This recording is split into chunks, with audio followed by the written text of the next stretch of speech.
Salut tout le monde, c'est Jérémy. Aujourd'hui, je vais vous présenter ces trois micros de la marque Cherry, les UM3, 6 Advanced et 9 Pro RGB qui vont avoir des prix allant de 79,99 à 149,99. C'est des micros qui vont pouvoir être utilisés pour les réunions Teams, enregistrer des voix off, faire des podcasts, streamer ou pourquoi pas pour faire des vidéos YouTube comme je le fais maintenant avec le modèle Pro. On va donc les comparer, voir ce qui les différencie et si finalement ça vaut le coup ou pas de mettre davantage pour le modèle Pro comparé au modèle standard. La vidéo est sponsorisée par Cherry, je reste libre de dire ce que je souhaite et surtout vu qu'on parle de micro, le meilleur moyen c'est quand même que vous puissiez entendre par vous-même et juger de la qualité et donc toute la vidéo sera enregistrée avec ces trois micros sans aucun traitement pour modifier la qualité de ceux-ci. Je vous mets une indication à chaque fois en bas de l'image pour que vous puissiez voir lequel est en train d'enregistrer. Alors Cherry c'est une marque américaine à la base et qui est devenue allemande. Elle est connue pour ses accessoires PC, clavier, souris et sauf erreur c'est leur premier micro à sortir et comme vous allez le voir ils ont su garder la même qualité que pour leurs autres produits. Le premier modèle qu'on va voir c'est le Cherry UM3 ou 3.0, c'est le modèle le moins cher des trois à 79,99.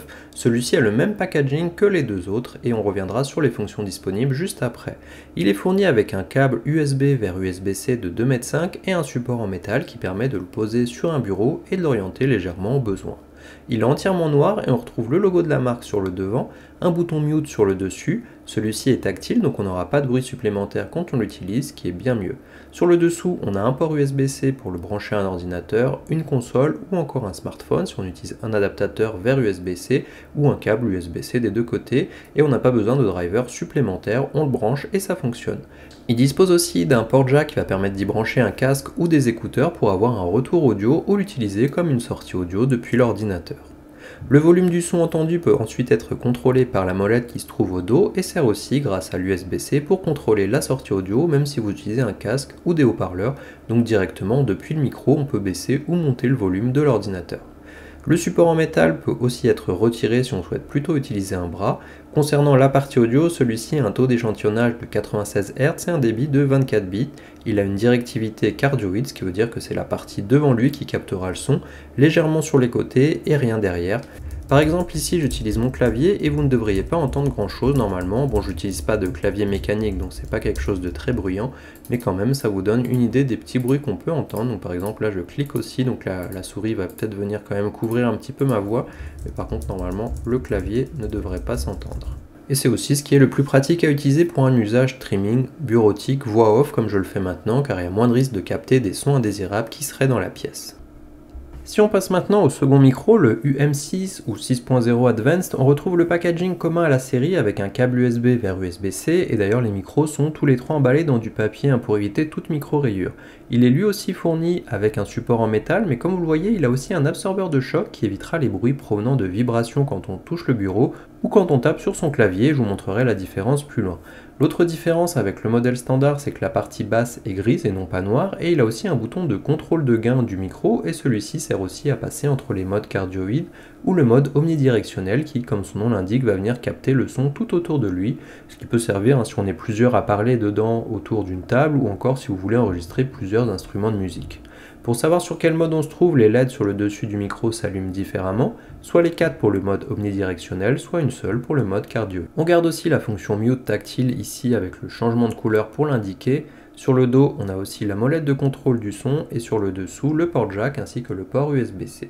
Là aussi, c'est compatible avec Windows, Mac, console sans aucun driver supplémentaire. La partie précédente était donc enregistrée avec le mode cardioïde et voici un exemple avec le mode omnidirectionnel qui va forcément être moins adapté vu que ma pièce n'est en plus pas traitée pour améliorer l'audio et vous devriez entendre les bruits ambiants. Je vais aussi utiliser mon clavier et ma souris en parallèle pour générer du son.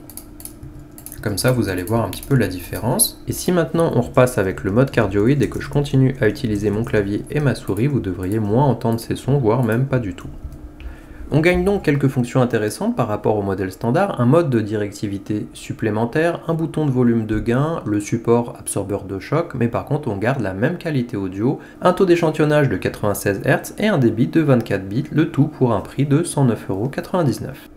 Et enfin le dernier modèle, le Cherry UM 9.0 Pro RGB, même packaging, il est fourni avec le même câble USB et même emballage soigné. Ici le design ressemble au modèle Advance mais la couleur sera différente, ce qui permet de les différencier directement. on retrouve le support absorbeur de choc, la molette de contrôle du gain, la molette de contrôle du volume au dos, sur le dessus les 4 LED pour connaître la directivité et le mute tactile. Par contre, première différence avec le modèle Advanced, on a maintenant 4 modes de directivité, le mode cardioïde, le mode omnidirectionnel, un mode stéréo et un mode bidirectionnel. Les deux premiers sont les mêmes que le modèle Advanced, mais le mode stéréo est moins commun et pourra être utile si vous avez 2 personnes en face du micro, et le mode bidirectionnel permettra d'enregistrer le son provenant de l'avant et de l'arrière en évitant les côtés, ce qui peut être pratique en interview ou en podcast si on a une personne en face de soi.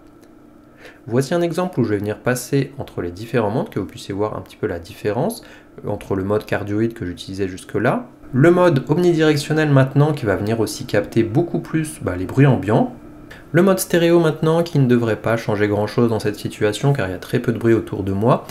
et enfin le mode bidirectionnel qui va dans ce cas capter les bruits provenant de mon bureau qui sont juste en dessous, comme moi qui tape au clavier ou qui utilise ma souris. L'autre différence, c'est la partie RGB qu'on peut contrôler grâce au bouton situé sur le dessous. En appuyant dessus, on a différents profils de couleurs, soit fixes, soit des couleurs changeantes, et en appuyant 3 secondes dessus, on peut l'éteindre. On a aussi un meilleur taux d'échantillonnage de 192 Hz contre 96 Hz sur les 2 modèles précédents, et il a un débit de 24 bits lui aussi. Ce modèle est donc plus cher à 149,99 mais il apporte plus de polyvalence avec ses 4 modes de directivité, le RGB et un meilleur taux d'échantillonnage. Voici maintenant un test entre le support en métal qui dispose de l'absorption de choc et celui qui n'en dispose pas tout en tapant au clavier en parallèle pour que vous puissiez voir la différence et les éventuels bruits parasites. Voici maintenant un test entre le support en métal qui dispose de l'absorption de choc et celui qui n'en dispose pas tout en tapant au clavier en parallèle pour que vous puissiez voir la différence et les éventuels bruits parasites.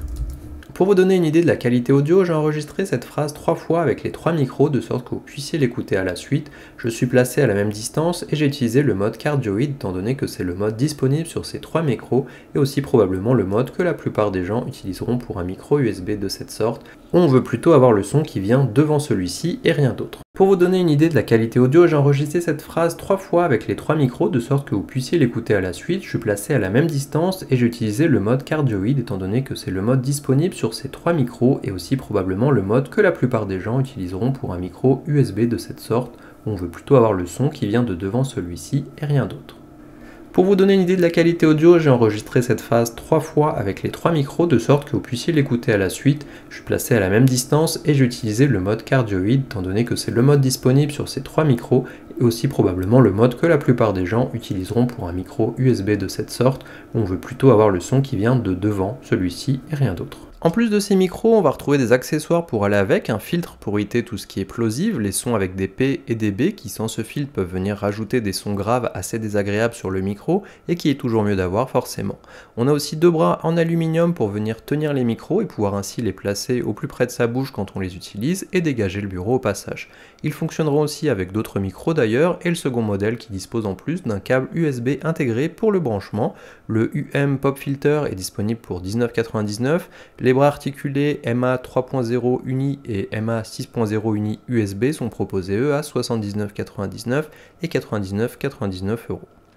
Alors à qui s'adresse chacun de ces micros selon moi? Dans les 3 cas, on aura une bonne qualité audio comme vous avez pu l'entendre et pour rappel, j'ai fait aucun traitement audio. Si on le souhaite, on pourra donc venir améliorer encore plus en entrant dans les paramétrages en fonction de son logiciel d'enregistrement ou de streaming, car ici on n'a pas de logiciel fourni avec pour gérer l'audio. Le modèle classique peut convenir pour tout ce qui est bureautique, réunion sur Teams ou encore voix off, où dans l'idée on va pas vraiment venir changer le son du micro ou trop toucher au bureau pour les vibrations, et le seul mode cardioïde disponible suffit à la plupart des usages. Le modèle Advanced apporte en plus avec son système d'absorption des chocs.